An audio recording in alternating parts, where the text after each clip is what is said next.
Hey, how's it going, guys? Darth Vader Halloween here, and today what I'm going to be reviewing for you guys is the Techie Toys Small Rising from the Grave Reaper. This was sold at various different retailers from the years of 2009 until 2016, I think. This one in particular is from Target, although I didn't actually get it from Target. I actually got him last year in 2021 on a website called GetCoolStuff.com. Unfortunately, he's no longer available on there. I'm not exactly sure when he's actually going to be in stock again. Hopefully soon, but I don't know. But yeah, that's where I got him last year, and the reason why he has a Target box there is because this is a leftover stock animatronic. So basically, you know, Get Cool Stuff. That was Techie's main shopping website, and it still is. They do still update it, but the reason why they have so many old animatronics on there is because they're leftover stock from retailers that, you know, don't sell them anymore. Yeah, they just put them on the website, which I'm glad they did, because I'm lucky I was able to get this guy, along with the Escape from the Grave Zombie and Guardian of the Grave. So, yeah. We're going to go ahead and start with reviewing the box briefly. So here's the box. Nothing really too special. It's just a simple Target box. There's a picture of the animatronic right there. Oh, and there's his original retail price. There's some text there. Sound activated Rising Reaper. I don't know why it says that instead of Rising from the Grave Reaper, but I mean, that's a little odd, but okay. Pops up to scare passerby, says scary phrases.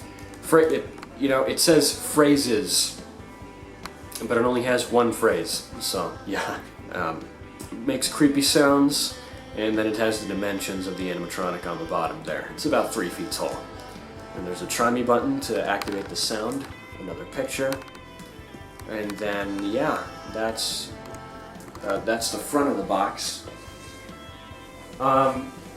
Nothing on the sides, just gray. But then here's the back. Again, it just says Sound Activated Rising Reaper, and then it talks about the parts for assembly, and then the rest of the other mumbo jumbo that nobody cares about. Now let's go ahead and talk about just what I think of, you know, just the looks of the animatronic. In terms of detail, the detail is simple, but I actually like it. I like the simplistic detail. Sometimes less is more on these kinds of animatronics, and really the only amount of detail is just in the face. Which, by the way, I really like the look of the face on this animatronic. I like how they kind of sort of went for almost a cartoonish looking approach with the face on this animatronic. I like the shape of the eyes. And now the material of the face is just kind of like a thin plastic, which is textured, almost kind of like a cardstock material, actually. And then the rest of the head is just styrofoam to maintain the head shape. And the shoulders here are posable. You can pose them any which way you want. When he first comes out of the box, they're just kind of wrapped around his face like that. So yeah, you can just pose them any which way you want there. And then there's his hands, which are made of just fabric. Nothing really much to it. And this hand, I don't know why, but it's folded. I don't know why, it's just been like that ever since I got it. Yeah, that's kind of all I have to say about the detail of the animatronic. Not really much else. Now I'm going to go ahead and just activate him for you guys. Here we go.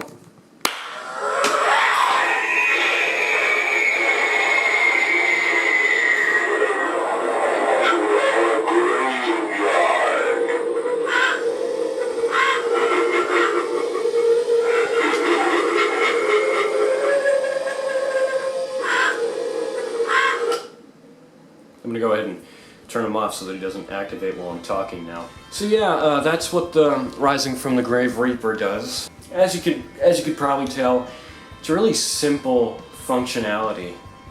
Just has one animation, just pops up like that. And yeah, it's a pretty simple mechanism. In fact, it actually shares the same mechanism as John Doe, except John Doe just kind of slowly rises up. He doesn't pop up like this one. Go ahead and go over the quality of this guy. The quality is actually really not too bad. The poles and the base and the back foot is just made of like a plastic. Here, I'll go ahead and show you. This is what the mechanism looks like. It's just a hard plastic. And but you know, I say the quality is good because the plastic is actually pretty durable. And I've had no mechanical issues with this animatronic whatsoever in the time that I have owned him, and hopefully it'll stay that way. A couple of other things that I'd like to mention about him. He is powered by 3 AA batteries, and now in the previous models, like in the older models of this animatronic, there was a 6-volt 2-amp DC adapter jack, but where it would be, it's not there. For activation, this guy can pretty much only be activated with a loud sound. You can't, at least this model, since this is a 2015 model, it's a later version, it doesn't have as many of the features that the older versions of this animatronic has. The older ones used to have like a foot pad harness. And I know you're probably asking me, hey, what are you talking about? There's one right there. Well, that's not a foot pad harness, it's a Tri-Me harness. And the only kinds of Tri-Me buttons that you can actually plug into those are these kinds. You can only plug these kinds of Tri-Me buttons into it, which, why would you even want to use one of those anyways? Because the wire is so short, it's impractical. So yeah, don't use those. And like I said, you can't use an actual like old foot pad on any of these because the harness is too small. And the springs are pretty powerful actually. And you have to store them in a way so that the springs can stay powerful. And now this goes for pretty much any and all jump scare animatronic. You should always keep these things stored in the up position. And the reason for that is if you keep them in the down and ready position, the springs get tension put on them. If it stays like that for long enough, the springs will eventually bend or stretch, or sometimes, in even some cases, they'll even break. And you know, just to avoid that, you want to keep these in the up position so that the springs can stay strong and so that it'll have a more powerful jump.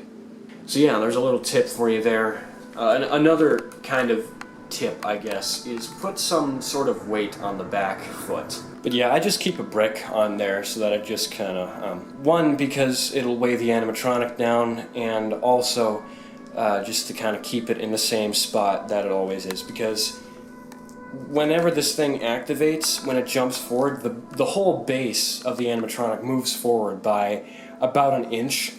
So yeah, this just kind of keeps it from doing that. Now, there's one more thing that I'd like to say about this animatronic, along with most of the other Rising from the Grave props, is the soundtrack that it plays. I just really love that "Welcome to Our Graveyard" phrase. It just fits so well with this genre of animatronic for some reason. I don't know why, it just fits really well. It also just gives me nostalgia for the old days of Spirit. If you ever went to Spirit in those days, then the sound that this plays, along with the Jumping Spiders soundtrack, are the first two things that you hear when you walk into the doors of Spirit Halloween. But yeah, that's pretty much all I have to say for this animatronic. Not really much else. It's a really simple prop. And but yeah, that's pretty much it. Hope you guys liked this video, and if you did, go ahead and press the like button. Subscribe if you enjoy my content, and then just leave a comment down below to let me know what you think of this animatronic and what you think of the video. There's always room for improvement on my channel. I'm gonna go ahead and activate him one more time, and then I'll end the video.